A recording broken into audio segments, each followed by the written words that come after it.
this week we're talking about something that I love to geek out over, and that is disc profiles. Now, if you were like me, I had no idea what a disc profile was, what it meant, what it could even show you until I took one with a boss of mine that I had. Now, we didn't always get along, we didn't always see eye to eye, and it was very interesting to take the disc profile together to see how our different personalities caused conflicts. But more importantly, ways that we could work through that by using the tools and techniques that having the disc profile enabled us to. It allowed us to have a better relationship, a better working relationship.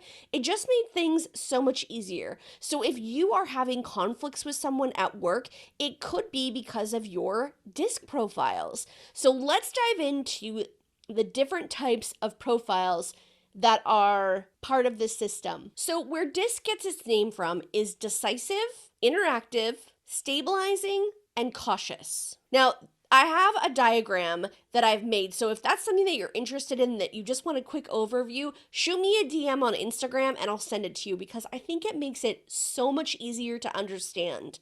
Now, if you're following along on YouTube, that's what I'm looking at right now. So what's cool about these different disc profiles is you can learn lots of different things, from personality style, how long to stay on the phone with someone, how to sell to someone, what not to do, voice tone, needs, and how they buy.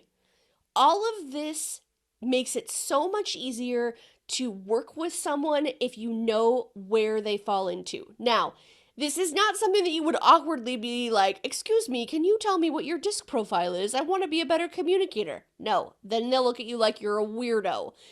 But what you can do is you can learn to read the different signs that will enable you to automatically tell what disc profile they are. So let's just run through a couple of these. I don't want to bore you with every single one, but I do want to jump through a couple so you kind of get an idea the difference between different profiles and how they respond to each other. So let's talk about call length, because I feel like anytime you're in any sort of sales environment, most of the time you're going to need to call someone.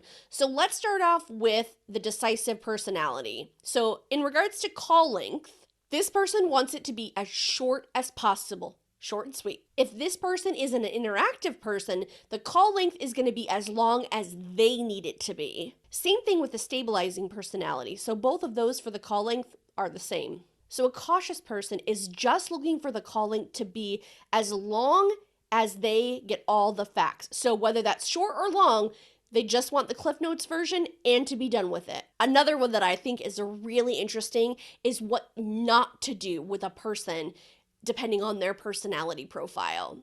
So if they are decisive, this is someone that does not want to wait time with socializing, which is very similar to the call length before, where it's like, just get to the point, short and sweet. If they're interactive, they do not want to be cut off or rushed.